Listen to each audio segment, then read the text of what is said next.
All right, y'all. What's happening to the members of the squad? It's another one-on-one with a supervillain with me, the resident supervillain. Again, we're at April. We're at a point where a lot of these came back around. We're almost at a year of these, and it's been amazing watching it transition to people, as I always say, the life, especially doing everything during this whole Panera Bread. Watching how people's lives have changed throughout this entire Panasonic. And one of the things we've seen is hair changes. And that's one of the things I'm always going to be with this brother I talk to always for St. Louis, Mr. Luis Torres. Look, I know I look like a baby. Okay, I get it. It's a baby face. No, we talk about that hair. Oh, but the hair? Well, yeah, I need to get a cut. It's too long. I know because the color is from the charity stream. Yes. So, I'm doing another one. Man? Good. I'm doing another one. This time though, it's gonna be for Wonder Warrior Project. Nice.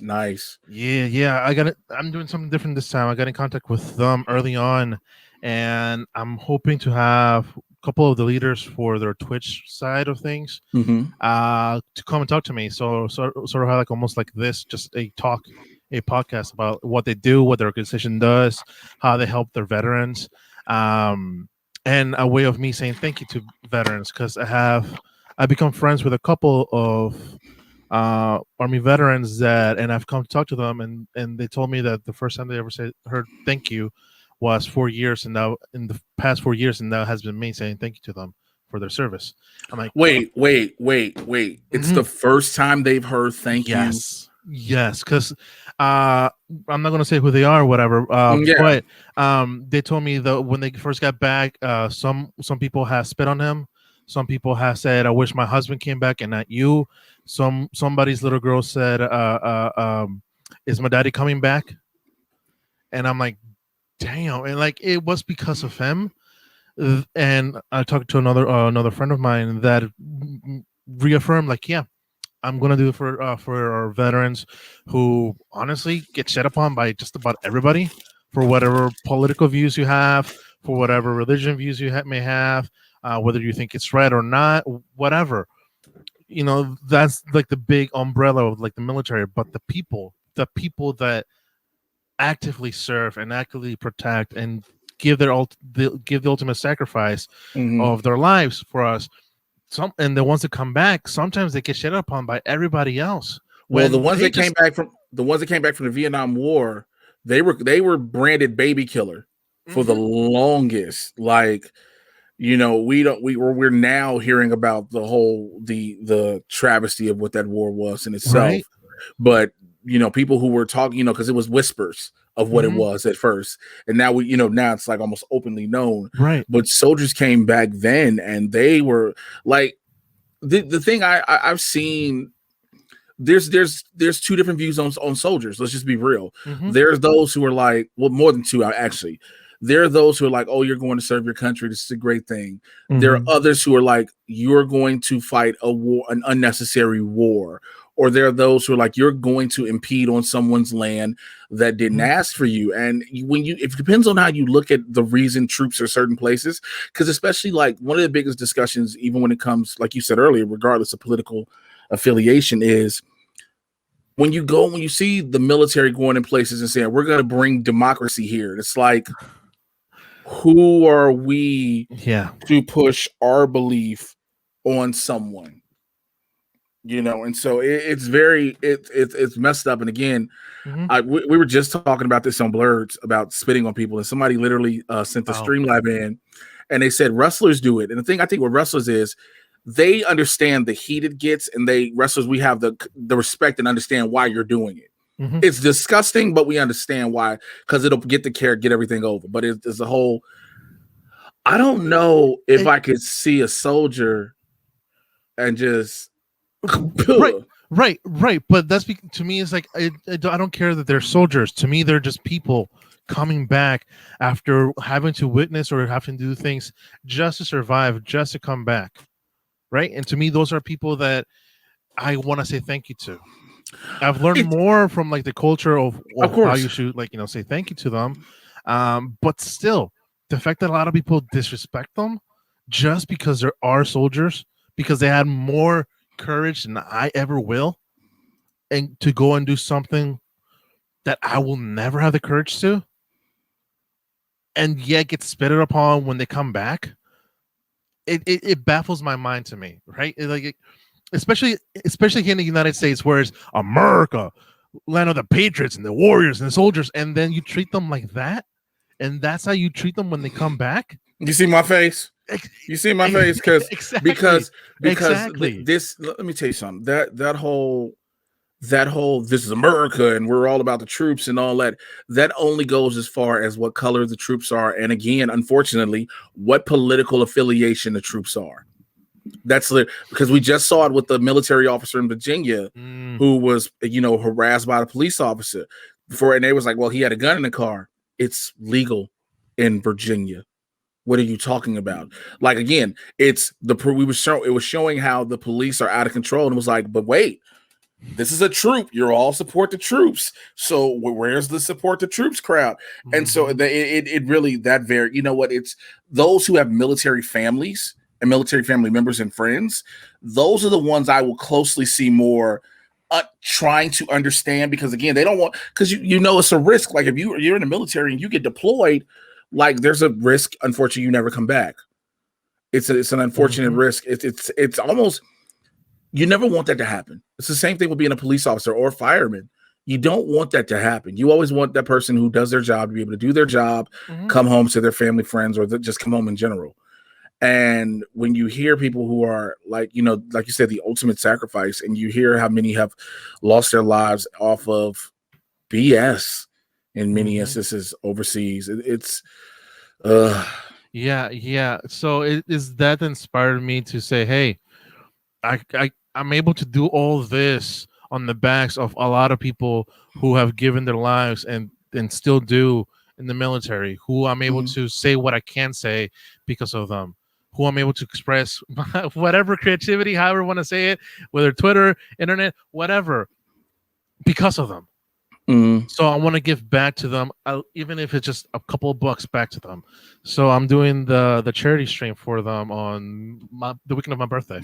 When is that? May 29th and the 30th, I'm doing a 24-hour charity stream. So for those who are watching here in the squad, in the Patreon, if you want to go ahead and support, May 29th, May 30th. That's why I wanted to make sure you said the dates so people can support, because there are people who are veterans. There are people who are military personnel. There are people who want to support these causes for the military. And so that's a good thing. Again, there is a stigma with military as well as police. And, depending on, like I tell everybody, when it comes to police, I got family members that are police officers that are not like the pieces of shit we see in the streets. You know what I'm saying? Military to be spat upon for, because a lot of times people forget why people go in the military anyway. There are some people that don't go just because of the serve your country thing. They go because of the opportunity that the military provides, education and stuff like that, and a way out, if you will. Yeah. And so, but yeah, that's good to hear, man. But what else is going on with you, brother? Honestly, not much. I've just been working on Twitch, which I finally got my first payout, which is like after a month of just grinding the hell out of it, and also experienced my first burnout from Twitch this month, where I'm like just like fuck, where it hit where I got depression, to where like not heavy depression like before, thankfully, but more like I just don't have like the energy, where I just want to crawl in my bed and just stay there. I've been fighting through that, but I'm out. I'm the opposite way out. On the opposite side of it. Yeah. So it's one of those things that happen because when you push so much into something. Speaking of someone who knows about burnout proficiently, when you put so much into something, you're pushing for a certain level of results, especially when it comes to Twitch. And I remember when you were pushing just to get, what was it, affiliate? Yeah, affiliate. Yeah, so when you were just trying to reach affiliate, so that's a goal setting. You're like, I'm pushing to reach this. Now it's the goal to try to reach partner and make more money and stuff like that. And in order to do it, it requires a lot. And on top of it requiring a lot of you doing it for just Twitch, it's your regular life, what you have to live. So that within itself it's understandable. Again, as somebody who, I shorted these, but I never wanted to stop these because I like these. These are a good vent. Like I can talk to you all talk to me, and it works both ways. But on top of doing these, on top of doing, like, I am literally right before, like I was sending you the info for the stream while I'm editing the podcast feed that I needed to throw up 3 episodes that I didn't realize I didn't throw up. I hadn't thrown up 99, 100, or 101.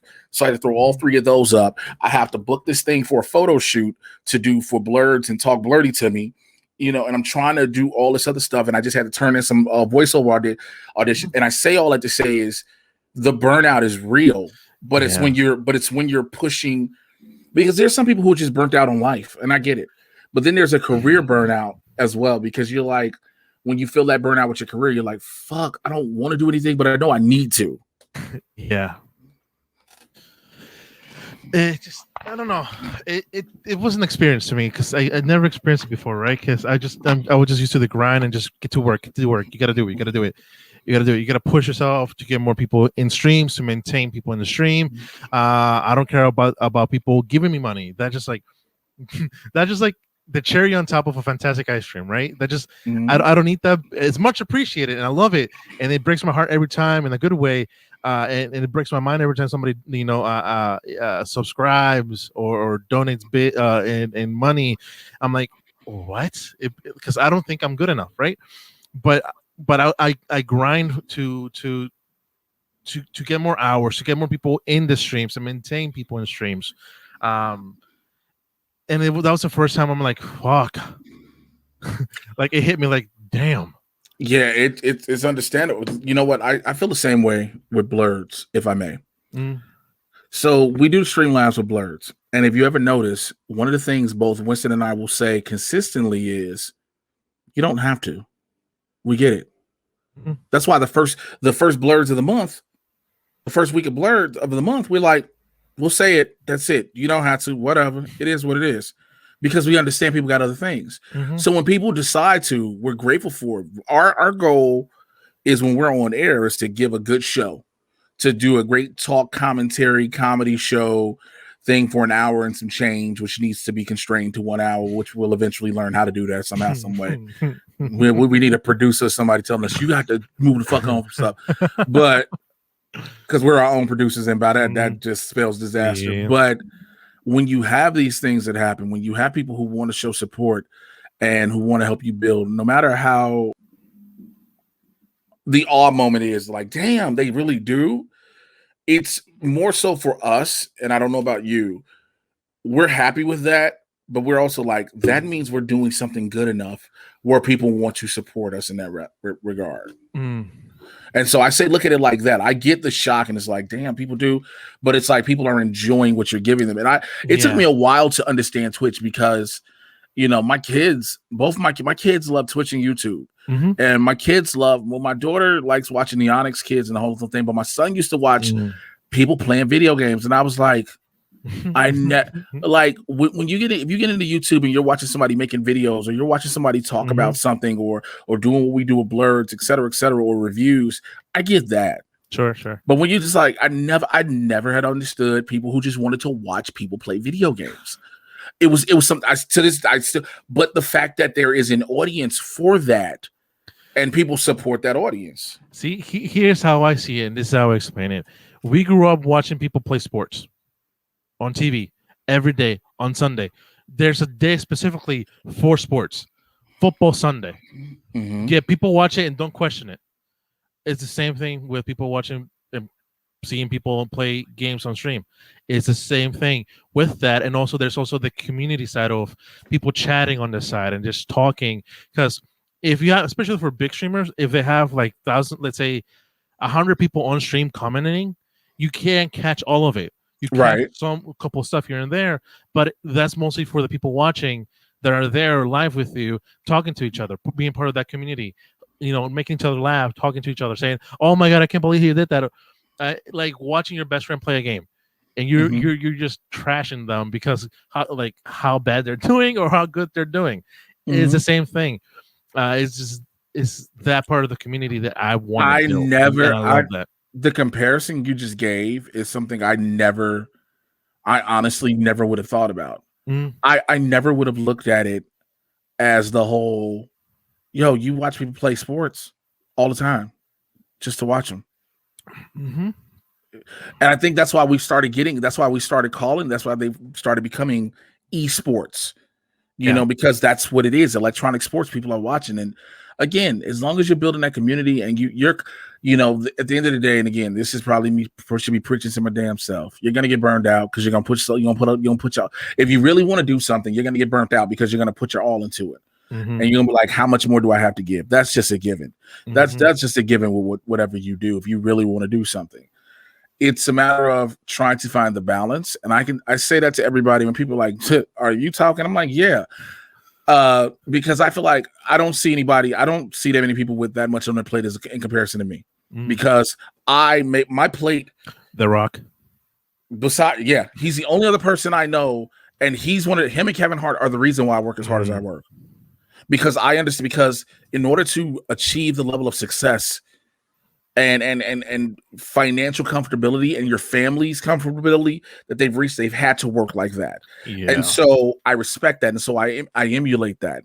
People are like, oh, you ain't making that money. Not yet. But there are those, on a regular level, I don't see that many that work as hard as me. I know some do and some don't. I don't know people personally. But when I see people I know that starting out, like, yo, if you can do it, do it. I'm not, but one thing I'll never advise anybody, yo, you got to do this shit till you burn out. Like, I can't see myself just openly advising that to somebody, because it's like, yo, burn yourself the fuck out. Like, and in a weird way, I'm encouraged by the burnout. Here's why. Because I've always noticed a burnout with people who are successful in some way or another in their specific, like, for example, for either YouTubers like yourself or streamers or whatever part of the entertainment or whatever, or whoever are like on the elite level of success in whatever field you choose to be. There's those people are always have burnouts, but that's because they're grinding 24/7 for the same thing that you want. And seeing as that's the first time I've ever felt like true burnout, where like, just like, God, what else am I supposed to do? Like, what else can I do? And I'm just exhausted, both mentally, spiritually, physically. It's exhausting. And I'm like, okay, maybe I'm starting to make it just a bit, just I'm getting there. So that's encouraging to me. So it's just like, I don't know, it just in a very weird way, I'm like, oh yeah, I'm making it. I'm almost there. That's how you gotta look at it, though. I mean, that's not a bad, and that's not a bad way to look at it at all. It's how you gotta look at it, and it's not a bad way at the same thing, because you're seeing yourself with this goal. You're seeing yourself. You've envisioned this finish line, in a sense, if you will. But there's never really a finish line, because once you hit the finish line, there's another finish line you want to hit. You get what I'm saying? Once you hit this one part, there's somewhere else you want to go. So it's, man, as long as you keep doing what you're doing and you feel motivated, man, you'll be good. Just don't worry about all that. Yeah. It just, it is what it is. But I recently started doing TikTok, which is the reason why I shaved off the face. It's because I'm doing face paint or whatever. And it's been fun.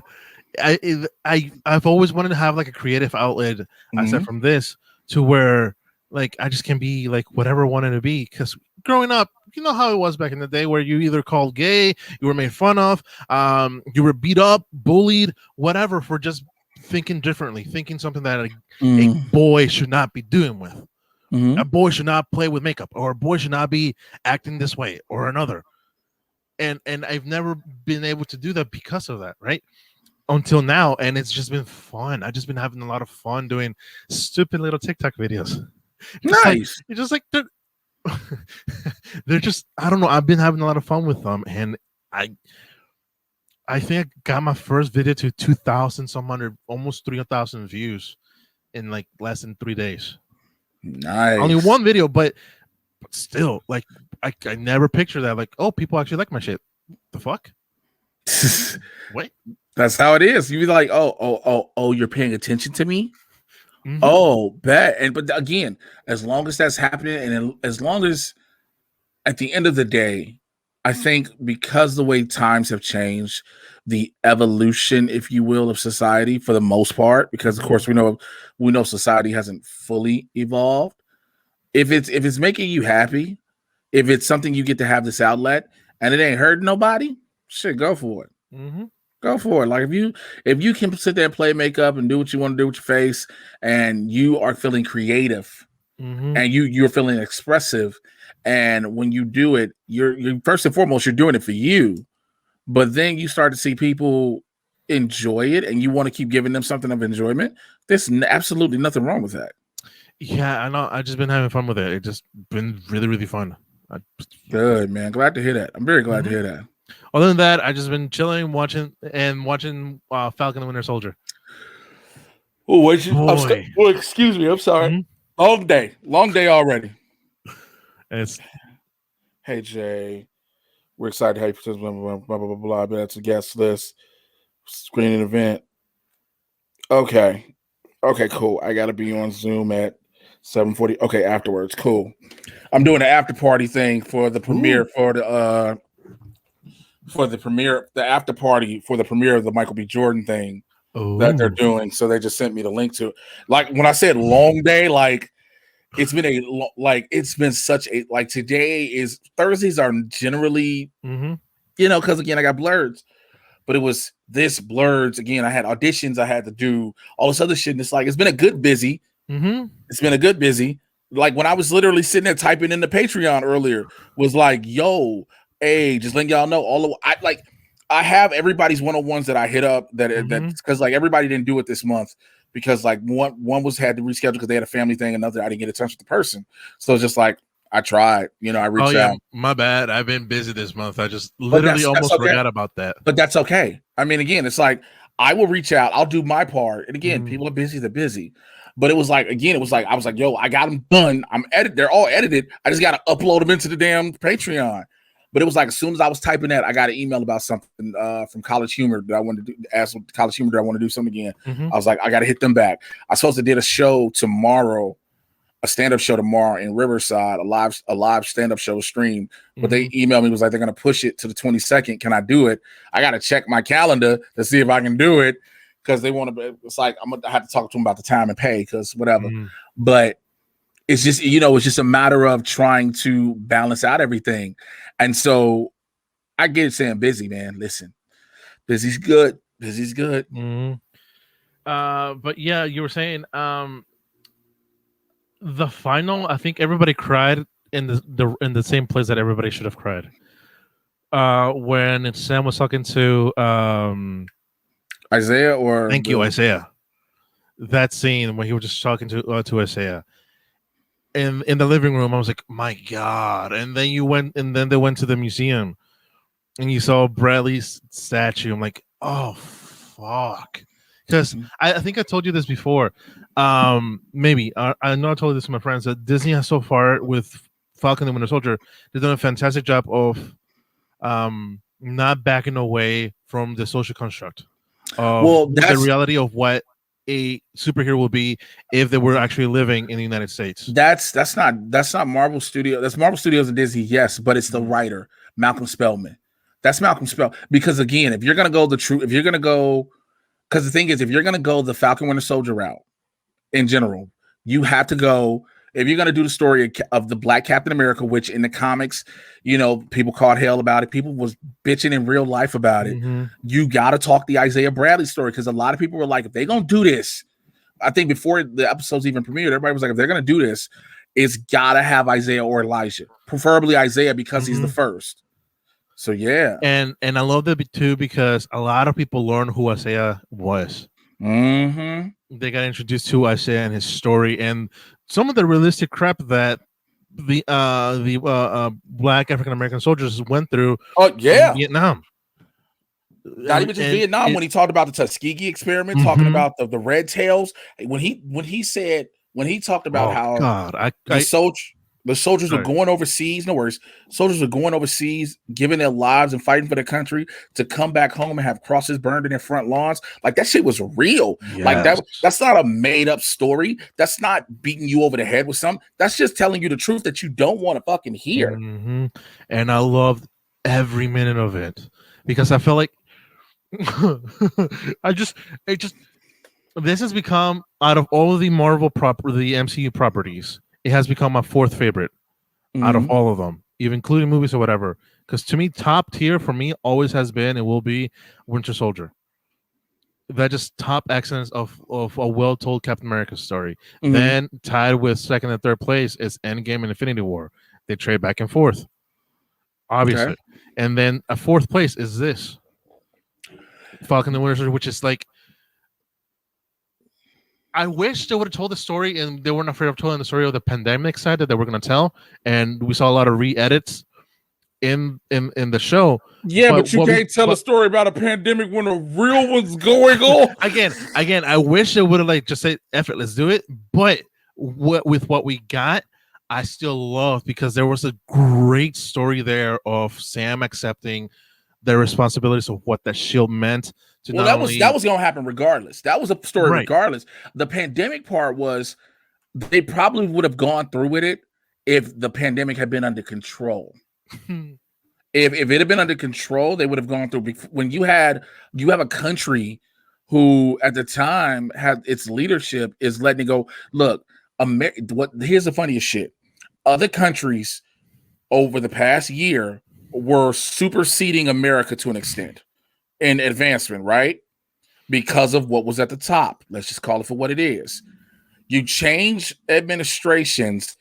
You make sure the vaccine everybody's like, oh, dude made the vaccine. No. Dude sat there and had just told the companies to do it. There was no money for them to make all this shit happen. The current administration made the money available to make the vaccine happen and the distribution and everything. And so now I say that because we're almost at our herd immunity level, whatever we're supposed to be. Whereas Toronto's back on lockdown. They don't even have a vaccine. France has gone on their third or fourth. So did England and whatnot. It's so wild. So the Falcon and Winter Soldier story, it's just so weird. I mean, like, again, it is what it is. And I'm glad that we were able to get the story that we were able to get. And that story, it's, oh my God. And also it made us realize how Bucky really is just adopted into the African community, Black American community.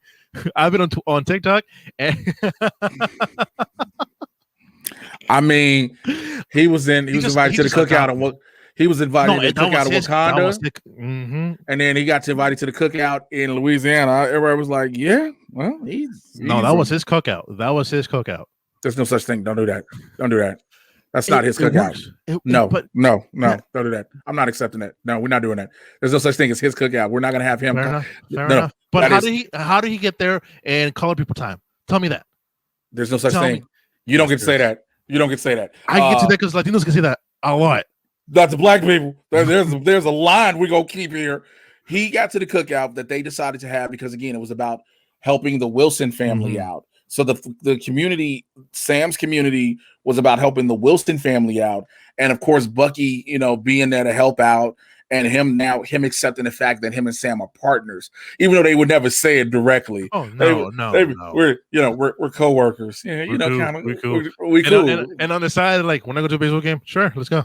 Let's go. Right. They knew it. So, I mean, it was just, it's a good thing. And people I hate the fact there are some people who are complaining like, oh, well, we didn't get more with Bucky. What the fuck are you talking about? This is the most we ever gotten out of Bucky. This is the perfect chance. See, people forget the name of the episode was The Falcon and the Winter Soldier, which eventually they say, because they were going to call it that, and I get it why they saved it to the end title card of Captain America and the Winter Soldier. I get it. But the Winter Soldier whole thing is he's rehabbed.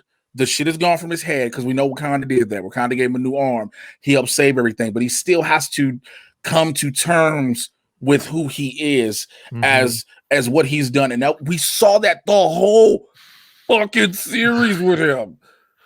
But they did it good though. You know what I mean? It didn't become overwhelming. I'm not saying they didn't do it. I'm not saying they didn't do it well, but I'm just saying the fact that they did it and people acting like they didn't do it. Not only that, they dropped the hint that he was a bigger deal in Wakanda because he's called the White Wolf. Well, that's not really just that. It's a nod to the comics for comic book fans who understand that. So, boy, I mean, they're again, Marvel and Disney has done a very well done job of laying Easter eggs, and they're just that Easter eggs. But I mean, come on. It'll be not, because especially after what Ayo said, come back to you need to lay low after this, come back to Wakanda. No, she said no. She didn't tell him that. She said you should not come back to Wakanda. Oh, not. I thought she said come to Wakanda. She told him you should not because he was protecting Zemo. He needed Zemo. He needed Zemo to deal with the whole shit with Carly. He didn't want to immediately give him up to the Dora.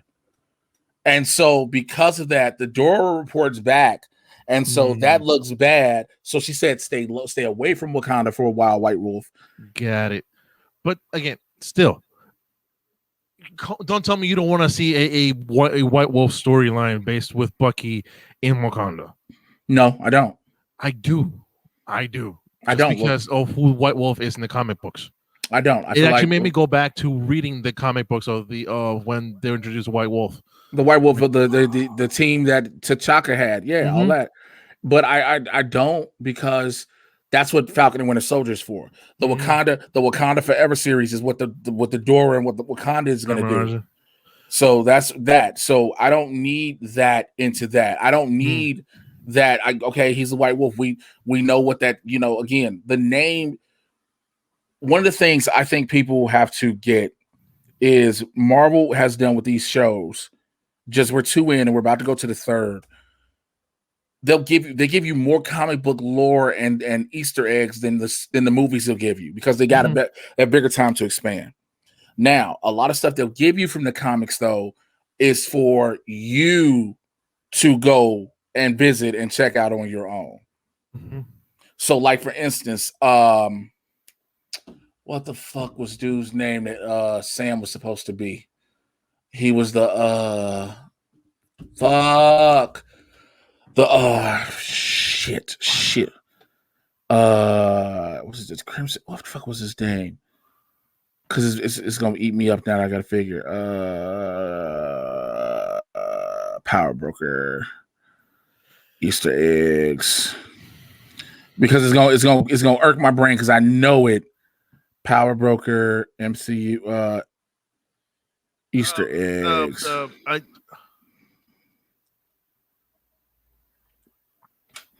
I know, because it's on the tip of my goddamn tongue, and I'm gonna find it. I'm so mad. 10 rings? No. It's the character name. Hold on, let me see. Except Power Broker, not easy. No.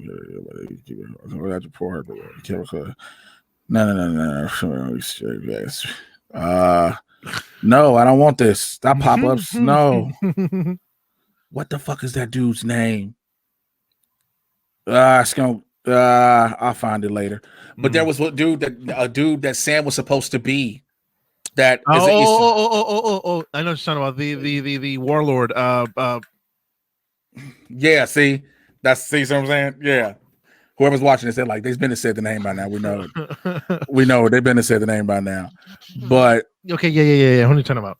So yeah, so you have that say Easter egg, just like pristine. Yellow Jaguar. No.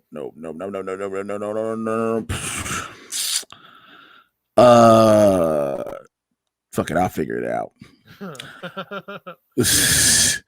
But no, you have you again, the Madripoor thing itself was a thing. The power broke. I think the Madripoor was a good way to introduce it, so that if they use it for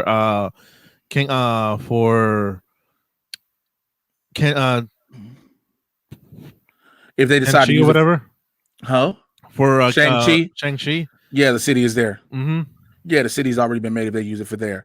But it's a bunch of characters they brought up. I'm saying all this to say there's a bunch of characters that are brought in that universe that again is the Marvel part of the X-Men universe, which a lot of people are like, oh, it's X-Men shit, which a lot of people forget.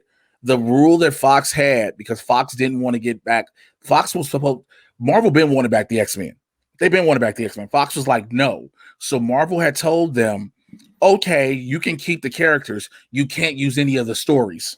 You can never use the stories. Now, granted, now all this is in hindsight because Marvel has them all now. But now everybody's like, oh, does this mean we're going to get Wolverine? No, it just expands the Marvel universe. Like everybody's trying to jump to the mutant so fast. But it's like, I'm to blame. Yeah. My thing has always been like, yo, you've got to give it you gotta give it time. You're not gonna get them for at least 5 to 6 years anyway. Why do you want to rush? Because what's gonna happen is if you rush to see the mutants now in any way, like you're gonna start hearing about it in Eternals. That's a given. Eternals is gonna do it.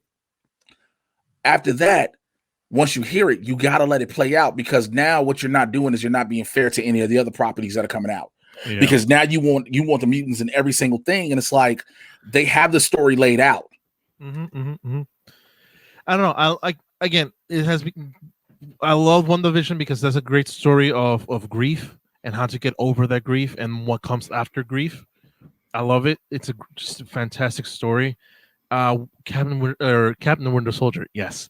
I loved it because it just had those like more quieter moments of Sebastian Stan, the acting that he did when he was in Wakanda, when we saw like the memory of letting go of the control key that he had. Yeah, it just Academy Award-winning acting right there. But I think that's the thing. The themes of each show is going to be different.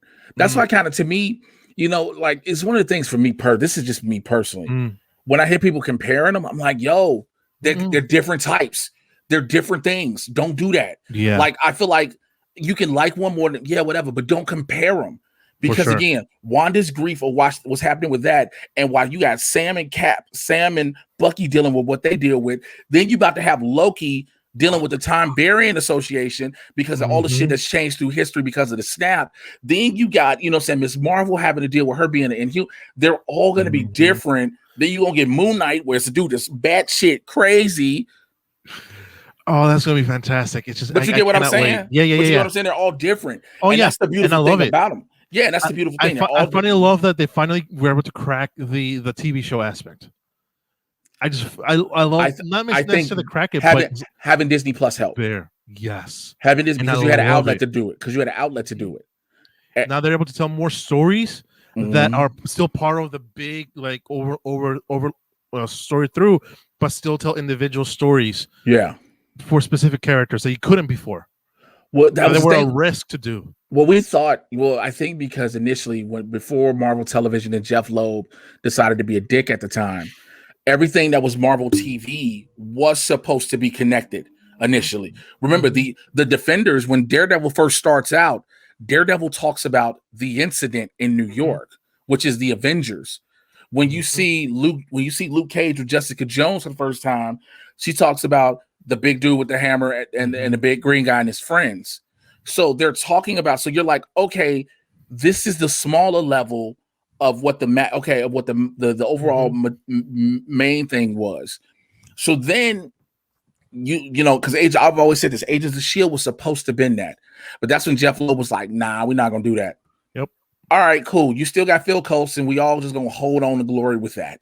That's what we're gonna hold on to glory with Phil Coulson. What we'd like to see Ming-Na Wen, what we'd like to see Chloe Bennett and a couple of other ones pop up in MCU. More than likely, yes. But if not, we got Phil Coulson. We know Coulson is the dude from S.H.I.E.L.D. That's the connection. Now, it was a wonky connection, but a connection. Now with the Disney Plus shows, there's no doubt these are all direct because they're using the stars from the movies to come right down and then do television. To also introduce the possibilities of new characters. Any possibility. I love that they finally introduced a character that's Hispanic origin.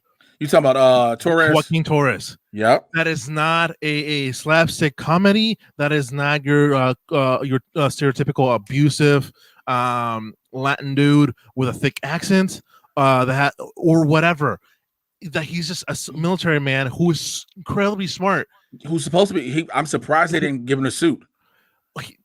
They might as well have given his. Well, I think that's it. I think it. No, that's what I'm saying. No, they set it up because when he tells him when he's like, "Yo, you didn't take the wings," and he tells him, "Keep it," because now when Sam has his mantle officially as I'm Captain America, Torres is I'm the Falcon. Yeah, exactly. And I as a Latino, I'm like, fuck yes. Oh, you think that's it? Finally, wait to Doctor Strange.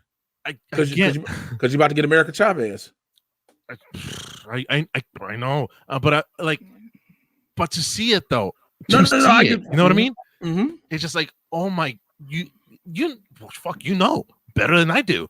Of finally getting good representation of your heritage. It's just like, oh my god. That's why I was excited for the Asian American community with the Shang-Chi trailer. I was like, especially because I saw the Shang-Chi trailer after seeing Mortal Kombat. I was like, oh my god. I saw the Shang-Chi trailer. I was like, because it was one of those trailers when it dropped. Because I get the press email, so I know when they released it.